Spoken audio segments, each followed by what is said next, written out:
The Bahamas getting ready to make history on the world stage a week from today is through a global religious organization that's based here at home.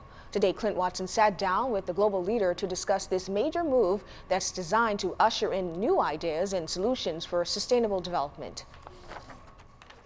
It's a hall usually reserved for world leaders to address the nations, but for the first time in history, religious leaders will come together to address certain agenda items on the UN's goals for sustainable development.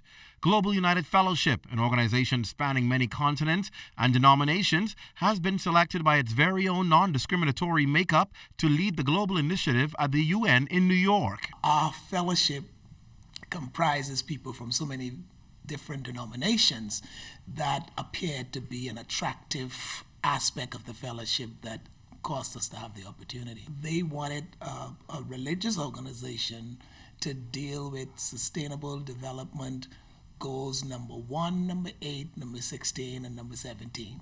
Wow. And I was elated when we were invited to host the one-day summit.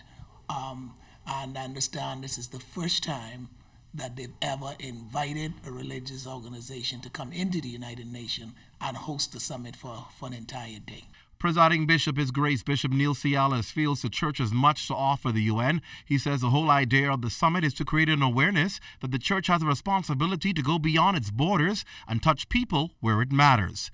The issues deal with global peace, mediation, reconciliation, and even terrorism. And who else should you go to if you want to look for real mediation but to the church? And I think the church now coming together at the United Nations with ambassadors and all of them in attendance, it now creates the conversation. And we begin to position the church in a way where they could be utilized to help bring about global peace and mediation around the world, particularly as it relates to the Middle East at this time.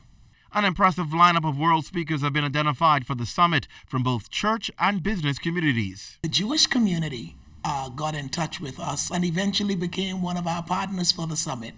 The same thing happened with the religious Hispanic community in America. Of course, in attendance are going to be religious leaders from other reformations as well. The Bahamas no doubt will be on display as the host bishop and the Global United Fellowship are both headquartered here at home. We got to make sure the Bahamas is well represented in this process. Now, a delegation of more than 60 leaders will travel with Bishop Ellis to the United Nations for the historic summit on March 2nd. Clint Watson, ZNS Network News.